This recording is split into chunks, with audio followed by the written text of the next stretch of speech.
Okay, on today's video, we're going to talk about how to take a Google Ads account, any Google Ads account that you're running,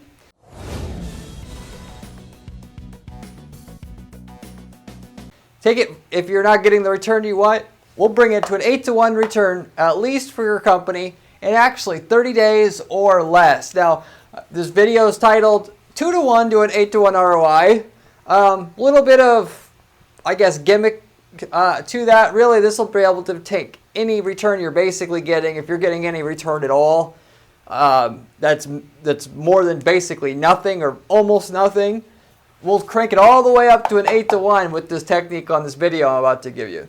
This is a technique that I use all the time for different people's accounts. More so right away when a client comes to us to defuse and fix their account without having any issues. Sometimes we also use this later on in the process when I build new campaigns for the client, and those campaigns aren't quite doing as well as they need to. But this is a technique anybody can do, and that will work every time you use it.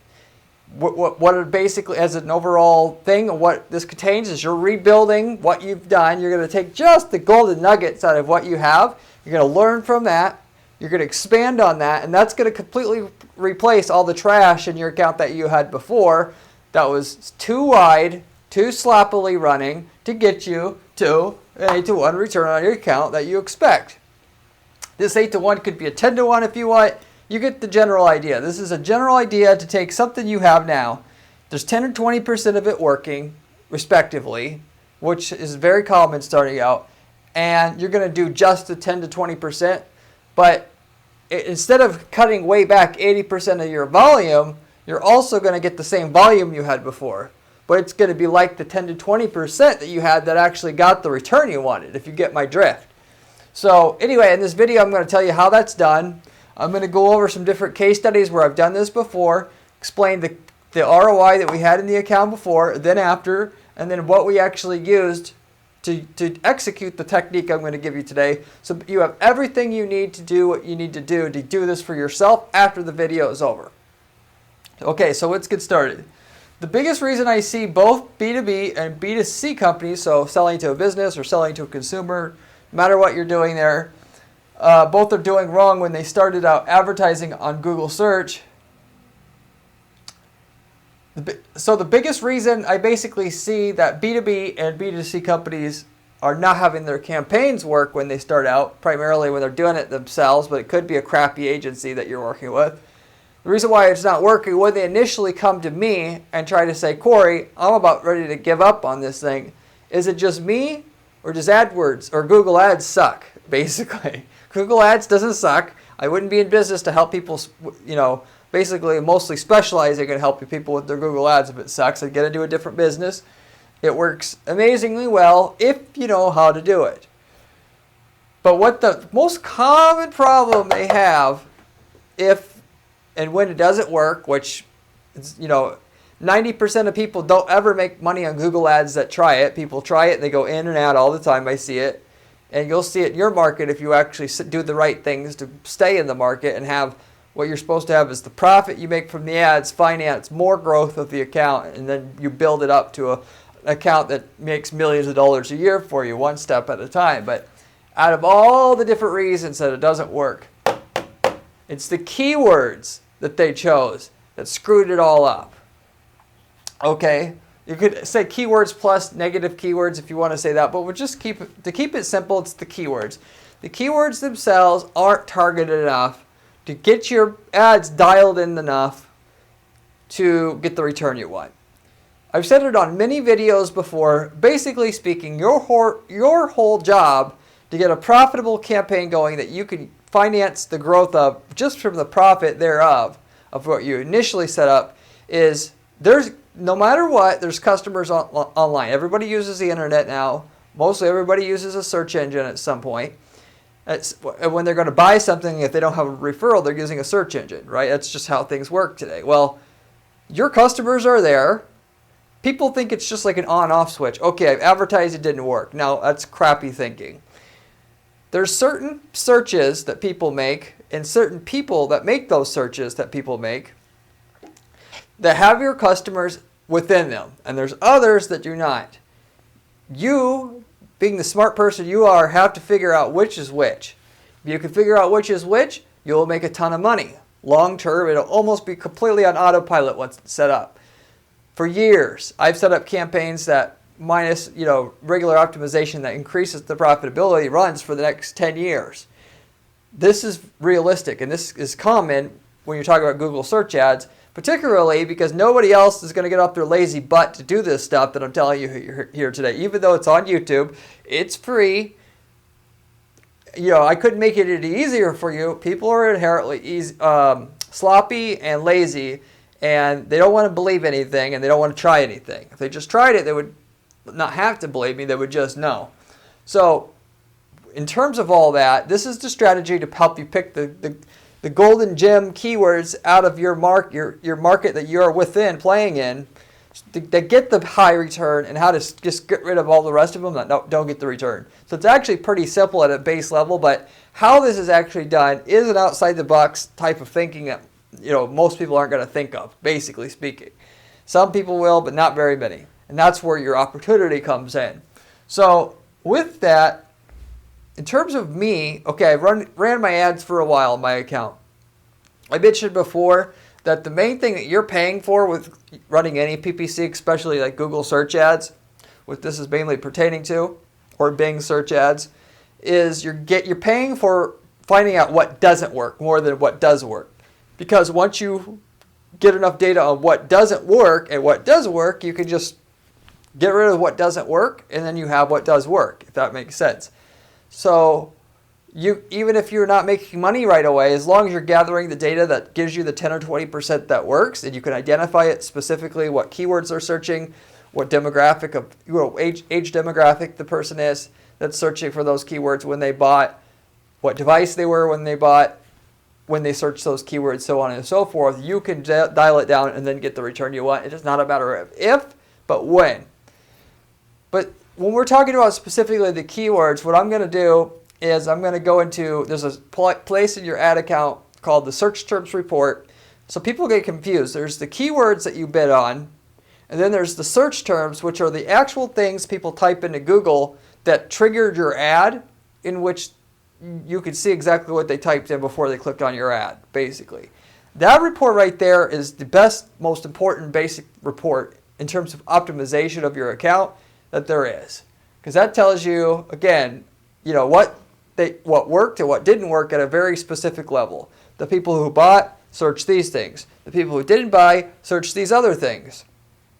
Of course, if you haven't set up a sufficient tracking so that you have it set up to know which of the things that they searched for led to a purchase and didn't purchase, you got to start out. I'm sorry to break it to you, but this is not going to work right away for you. You need to start out from scratch like you should have in the beginning. Set that tracking up for yourself so you can see it right inside your account, so you can see when a sale occurs, what did they actually type in, and then you can use the strategy. If you have it, you basically, within 30 days, you can get these results. The label of the 10 is accurate. If you're generating leads, by the way, and you want to see who's buying, you just need to add an extra step. So instead of revenue tracking for like an e-commerce company, you use what is called offline revenue tracking. I have a video on this. You can search for it on the channel. And basically it allows you when you generate leads, when that person buys, you can still get your data back into your account. So you can see when that person bought and what they typed in and how much the contract value was, so on and so forth. So you can optimize, no matter what type of business it is, your campaigns in a way that it runs pretty much like an e-commerce business, whether you have a two-step sales process or not. And that's what you need to use this method, like I said again. So if you have that data, you've gotten at least, let's say, 10 purchases already. That would be mandatory, of course. So you can't have like no results at all, right? Like if your campaign set up so crappy, you made 0 sales, well, you need to go one step further. I would say in that case, I'd go be looking at SpyFu and check out what my top 5 competitors are doing, the type of keywords they're targeting, the ones that have advertised the most and the longest combined. And because one person could be running ads and it's not making money, which is common, because a lot of people have agencies who obfuscate or hide the money that they're making because they don't have the right tracking or what have you, because they can't get results, but they want paid by the company, or the internal employee does that, then you can't go by one individual person. But if you look at the top 5, you could kind of see what keywords are working or not from that. And then you can start out, and you probably can get at least some sales, some data that tells you, at least to get you started to use this method and take yourself the rest of the way to completion on getting you a decent return and with decent volume also attached. So assuming you've gotten that far and you've got 10 sales, 100 would be like super, super good already if you get 100 sales with the tracking already installed on your account. So again, this assumes 10 plus sales, and you've had a revenue tracking set up on your account to see which search has generated a sale. If you don't have it, then go through, get that data. Once you've done that, you're really, really close to start making a ton of money. It's really that simple. So there's primary words that you're looking at. So when people think about keywords, they think about, oh, that's a good keyword, that's not a good keyword. It's not that simple. The keywords are broken down into, a good analogy would be like a syllable. So there's the main part of the keyword, which has the intent, and then it has like an adjective on the side of it: best, top, cheapest, cleaning companies, cleaning service. So there's the secondary keyword part of the keyword phrase that you're bidding on, and then there's the primary keyword, so the secondary keyword indicates a descriptor, added descriptor. This, in terms of how much or how less or so on and so forth, would be your secondary. Your primary word would just be what it is. So what you need to do is going back to the search terms report that I told you about before, you're going to download all that data, or inside your account, you're going to filter that data so you can start to see what the trends are in that data and where the 10 to 20% of the sales you got, mostly the 80, there's going to be 80% of your sales that come from 20% of the search terms. And your goal is to, within that 20%, to identify what you need to do to expand on that. That's all we're doing here. I'll give you a couple examples right off the bat about companies where I did this before, where they weren't getting nearly the return they needed, and they came to me and we figured it out. So in this situation, we had somebody who helps people sell businesses. So like you have a real estate agent that helps you sell a house. Well, there's people that just help you sell your business if you build it up. Now, depending on what type of buyer you are, so people don't think enough about this, but there's different levels of buyers, and different levels of buyers search fundamentally for different things. If you're running a hot dog stand, you were going to look for somebody to help you sell your business, you would search more so, or majority, more than anything else, we'll say, for a term like sell my business, okay? If you have a business that's like 1 to 50 million a year, let's just say 1 to 10 million a year, sorry, you're going to search for a term more so. The most searched for term will be business broker. If you're over 50 million a year in sales, which would make your company worth roughly $50 million or more, just as a general idea, then the person that is going to bring in the right kind of lead for your company that will result in a sale and generate sales, more so, is going to be investment bank. So you get the general idea here. Your job is to go into your search terms report and figure out what is this initial cascading kind of thing that it applies to your market, and where in that cascading type of keyword trends where your customers mainly lie, so you could focus on it. Now, in the product space, if you're saying, oh, I'm not B2B, well, B2C, if you're selling like e-commerce products online, another example that I had where I ran into it with was, where we done this, was with a clothing brand, a women's clothing brand. Now, if somebody was searching for cocktail dresses, that wasn't very profitable. If somebody was searching for designer cocktail dresses, it was a little bit more profitable, but not really.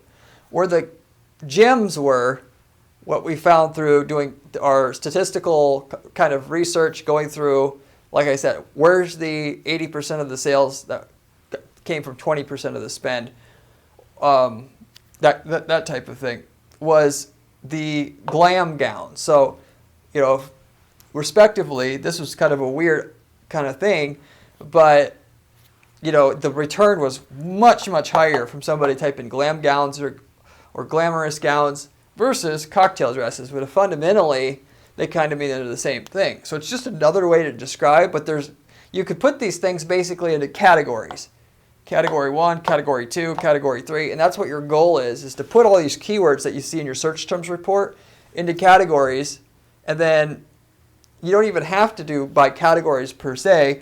You could just say anything with the word glam in it is my 20% I want to focus on, and then, you know, that's what you're going to start going after. On the second side here, the secondary keywords, you know, going back to our previous example, business broker, now that you know that, is the 20% also have to where they have the word service, services, companies, firms, stuff like that attached to the keyword, or do they not? And more so is the question you have to ask yourself is, do they have to have one of these what I call buying terms attached to their core term in order for it to have the 8 or 10 to 1 return, or does it not? If it doesn't need it, but it's just icing on the cake, I'm targeting both with and without these extra buying terms attached. If I need it to get to the 10 to 1 return or whatever I'm looking for, I will make sure to attach it. Once I relaunch my new campaign, which is going to just focus on the 20% that makes all the money. Okay? In the B2C, or you know, like if you're selling products online to consumers, the equivalent of this would be like, okay, we know glam gowns produces an 8 to 1 return.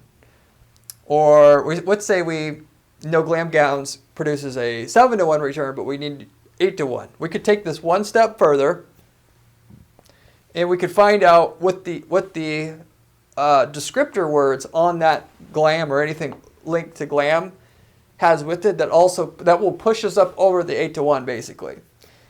You'll find keywords that attach to glam gowns like cheap, cheapest, prices, buy, for sale, all this other stuff, which will bring up, most of that will bring up the statistical likelihood that person's going to buy something. Because obviously if somebody's looking for glam gowns, how do we know that person's going to buy anything? Maybe they just want to look at some pictures. Maybe they're just browsing. Versus if they're looking for cheap, obviously there's higher purchase intent there. And so with our analysis of our search terms, we find out if they use the word glam and they use the word cheap, that's the meat right there. They use glam and prices, we want that. And every time, you know, we want this plus any other term where, you know, it looks like there's going to be an 8 to 1 return or higher. We got to have a combination of words for it to work. If you can get, anytime one word is in the keyword somewhere to get it to work, well, that's fine. But a lot of times you'll need a combination of two, okay, in combination for it to get the, you know, to be where you're going to get the 8 to 1 or 10 to 1 return that you want. But you get the general gist of this, okay? Now that I got that described, we're going to go through how to fix your account to bring you from a 2 to 1 to an 8 to 1 return in 30 days or less. I described most of it, but the first thing you're going to do is go to the search terms report and export it, put it into Excel if you know how to manipulate data in Excel. If you don't know how to use Excel very well, right in the search terms report, there's a filtering tool where you can filter down. So basically what you're going to do is you're going to sort descending by sales. The search terms that got the whole sales will be at the top of the page. You'll just start looking at it and you'll notice, glam gowns got a conversion. I wonder if there's more than one term with the word glam in it that also got a conversion. So I'm going to filter down all words. It'll be search terms containing glam under the filter menu. And then it'll show you what the all-time statistics are for all search terms that were ever used and resulted in an ad click, and what the total overall ROI was from just those terms. So built in within Google Ads, there's a way to do that kind of analysis and filtering, what Excel can do, but you can do it inside your account. So you can export all your search terms, or you're going to use your Google Ads account. The second step is you're going to filter down which single words had more than an 8 to 1 ROI lifetime. So basically, as long as you've been running the account and had the tracking set up, you're going to use all your search term data, and then within that, you're going to start looking I'm just going to look for single words. What are terms that resulted in a sale?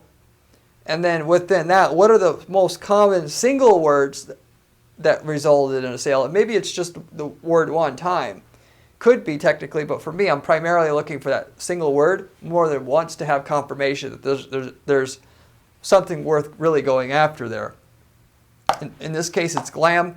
And then from there, I'm going to look at the other terms that were with it just to get some basic background knowledge about what other, what I call branch derivatives I could pull out from that glam. Because what I'm going to ultimately do at that point is say, well, I know anytime they type in glam, I got an 8-to-1 return already. So I want to find all different varieties of different keywords that have that. And I'm going to use the data in the account already, which people use all these other terms with glam. And so I'm going to use that for me to find more keywords so we can really hammer and get every possible click we can from the glam category. Because ultimately, even though you can have glam gowns as a broad match keyword to target everything in that category, you're going to get more clicks if you find all the individual search phrases with glam attached to it, so that you can have an ad group for each keyword, and then that way you can have an ad for each keyword effectively, so that when somebody types in cheap glam gowns, even though that's not a common combination, then the ad the user sees automatically on Google is cheap glam gowns. That's going to bring you, instead of getting a 3% click-through rate, you're going to get a 6 or 7% click-through rate, because none of your competition advertising under that search phrase is going to have a custom ad for that keyword. And since we know we want every keyword we can from that glam category, this will take us the rest of the way. Like if you don't have any single word combinations that bring you to an 8-to-1 return, then you're going to look for single words with a secondary word that always does bring you to a 8-to-1. In that case, then once you have that information, you can expand and find all the keywords out there that, short, long, doesn't matter, that have at least those 2 words in it. And then we're going to focus on anything that has those 2 word combinations in it. And for the most part, you'll probably find 3, 4, 5 keywords that work really, really well, single words. And you won't need a secondary word, but sometimes you'll need a secondary word. But you get the general idea here. And obviously, as time goes on, you'll get more. We're going to create a new campaign that's going to focus on the 20% most producing part of the account, and then we're just going to run that. And we're going to pause the other campaign. It's going to be a brand new campaign. You'll run that. You'll get more data, and then you'll find out more opportunities going through the same process again later on down the road. Because Google's keyword matching algorithm doesn't get you exactly what you bid on anymore. It gets you close to what you're searching for, and some of the slop, if you will allow you to find new keywords that you couldn't find before, that were, if people use that certain type of way to describe the same thing as, glam, if you will, in this case, you find like celebrity gowns. It was then in the process, because Google thinks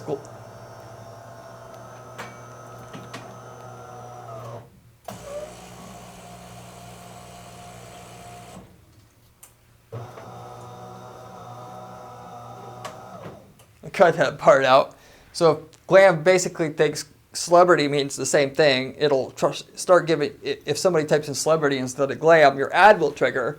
Well, in your search terms report, when you go through this process again and you want to bump your ROI up even more, bump your volume up even more, you realize celebrity was another great opportunity, and then you can use that to expand your account then at that point in time as well. So I recommend doing this every 6 months.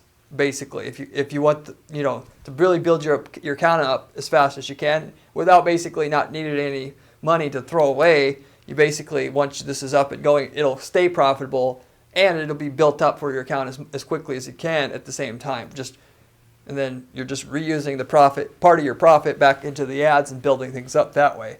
But once you got the idea about the single word or the 2 word combinations basically that work, and get the 8-to-1 return or higher, you're going to use a good old-fashioned thesaurus under step 3 here to find all close derivatives to those terms. So I don't know what the derivatives of glam or whatever it would be, but you're just going to look it up, and then some of them won't make sense. Most of them won't make sense that you find in the thesaurus. but there will be some that right away that you're going to find there. That would include in my next new campaign that I'm going to run. That's going to focus on glam because, basically it's so close to glam that respectively, it's probably going to work too.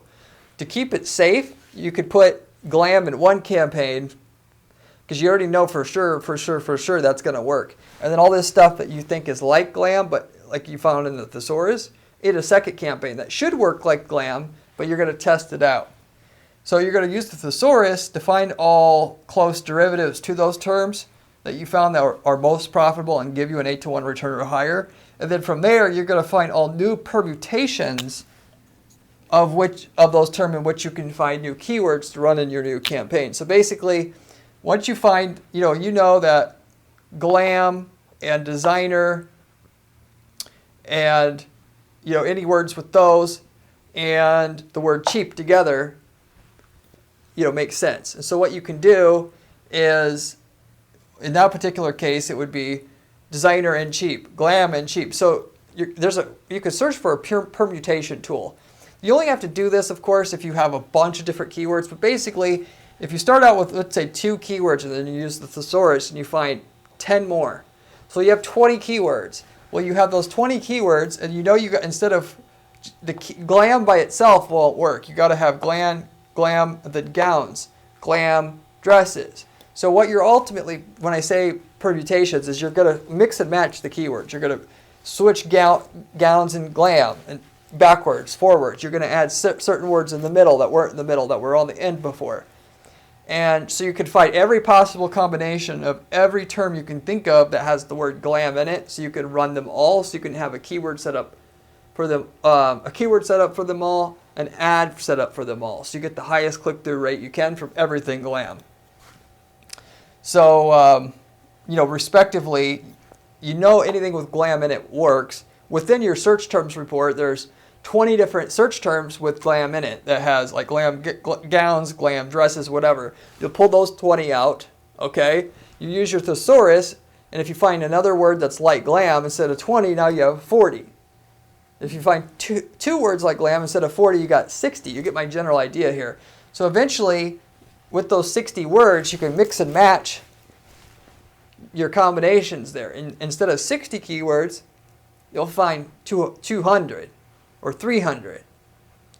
A lot of them will, when you try to run them, Google will simply say search volume too low. Some of them won't make sense. You'll have to, when you use the permutation generator online, that you can find easily, online permutation generator, to find all your combinations.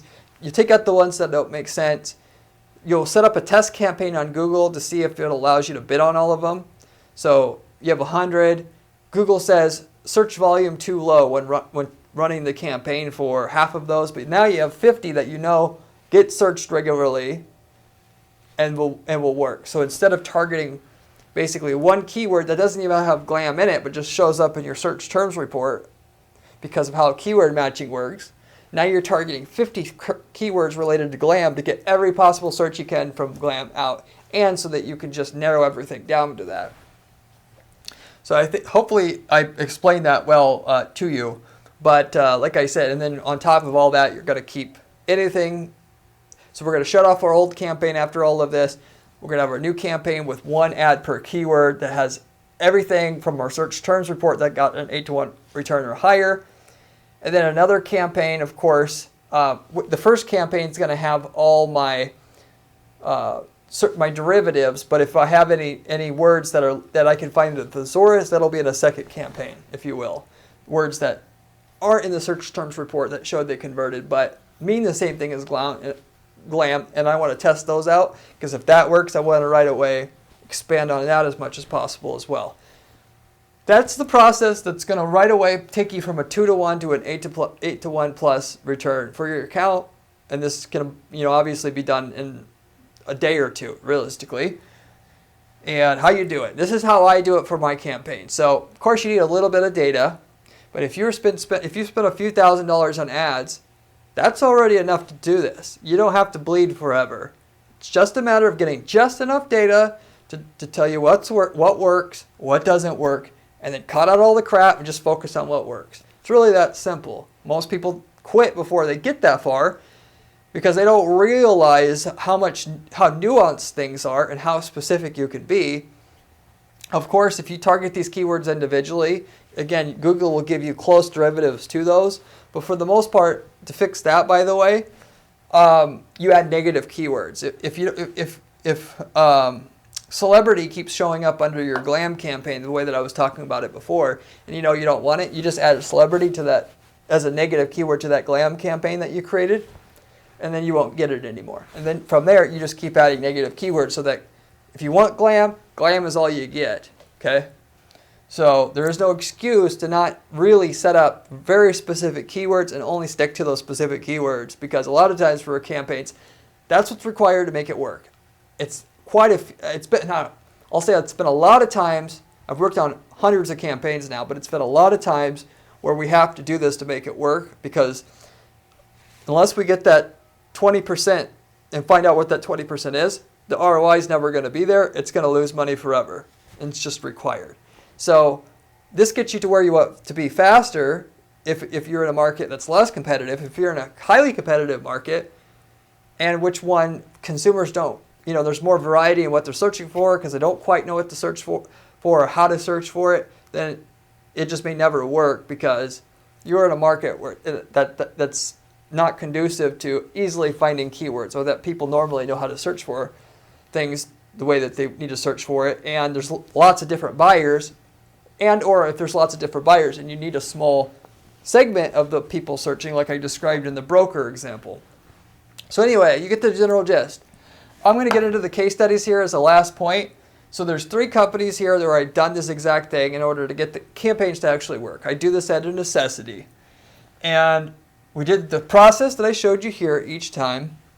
A company that sold lighting products, like lights and lighting ballasts and stuff like that. They started out with a 3-to-1 return. Once we found out that words with cheap and cheapest converted, we got over a 10-to-1 return. So with that, once we found out cheap and cheapest works, we can use a thesaurus to find low cost and inexpensive and go after all those terms as well, like I was talking about before, where you're going to use the thesaurus to branch off, and then you're going to find the permutations that mix and match stuff. And that's how you take the information you have and expand on it as much as possible, so that you can get as many clicks from what's profitable out there as you possibly can. And then you're going to not focus on anything else. Or if you do focus on something else, it's just to get more ideas it's just to generate ideas so you can pull out certain campaigns that focus on certain things that you know are profitable and will consistently always be profitable once you figure them out. So that's one. The second one is a company that offered a BPO outsourcing service. They were at a half of a 0.5 to 1, so not even a full $1 revenue for $1 ad spend. And because there's a lot of people looking for information out there, basically. But this is an interesting case study. A lot of times in like B2B services, you're going to hire somebody, you're going to have somebody in your company as an owner that you're going to outsource this task to get 3 or 5 quotes, right? So if I'm searching, what am I going to type in if I want to get to a quote as quickly as possible? I don't care what the company looks like or the reviews. I'm going to type in, BPO service quotes or something. Not always, but there's some people that would do that. Well, we know exactly what that person wants in that case, right? Another thing is that it's not so obvious, but if they type in like BPO outsourcing prices, well, you're only going to search for prices if you want to know you're going to buy. But not everybody knows that people looking for prices are legitimate people that are going to buy. They just want to know the price. A lot of people are just looking for information that search for prices, but because the cost, because nobody likes bidding on the word with prices in it, the cost per click is way low. So, basically speaking, it has more information seekers, but not enough to make up for the fact that the cost is so much lower, which is what you're going to find when you go after these long-tail keywords using this process. The keyword itself is cheaper, and it's got a higher return on. You hit it from both sides. So instead of just having keywords focusing on BPO outsourcing, even BPO sourcing services, stuff like that, just typing in, having BPO firm prices, BPO firm cost, the overall return went from a 0.51 to 1 to 16 to 1. So we just nailed that one little tiny micro category. I think it gives you a general idea of how explosive this can be. You know, and in that market, there are so many different weird searches in the search term. So it's not all, we just, instead of focusing on 100% of it, we focused on 1% of it. And that basically, that 1% was an arbitrage opportunity is what I would call it. So that's available to you in your market. You just have to find it. The last example is the clothing retailer that we had. So I talked about this a little bit. Glamour went from a 4-to-1 return to a 7-to-1 return, adding in and focusing on terms that instead of selling cocktail dresses, anything with glam in it. So that's not as huge as the last example, but that's the one thing that takes the ROI up to a point where it's conducive to do because there's actual return after expenses there, versus the 4-to-1 there's not. So, and that's just one opportunity though. We found other opportunities with other single words in there that if the single word was included in the keyword and it was related to selling those dresses, well, we could do the same thing there as well. But just the one with glam or glamour, both, that one specifically brought from the search campaign from what we had before targeting the dresses from a 4-to-1 to a 7-to-1 return. So anyway, that's the general gist of it. Hope you try that out for yourself. I have a ton of other videos on this channel related to PPC money-making strategies, stuff that I do for our clients' campaigns here to guarantee the results. You should check them out if you haven't. I have a blog at guaranteeppc.com/blog, which has step-by-step instructions on how to build campaigns the way that I build them here as well, in case you want information in that kind of format. If you have any questions or comments about this strategy, leave me a comment down below. I can get back to you, answer any questions you have. I get back to everybody who leaves me a comment on this channel within a couple days. Other than that, I hope you enjoyed the video and I hope you do try this out for yourself. Let us know how it goes if you have success with the program.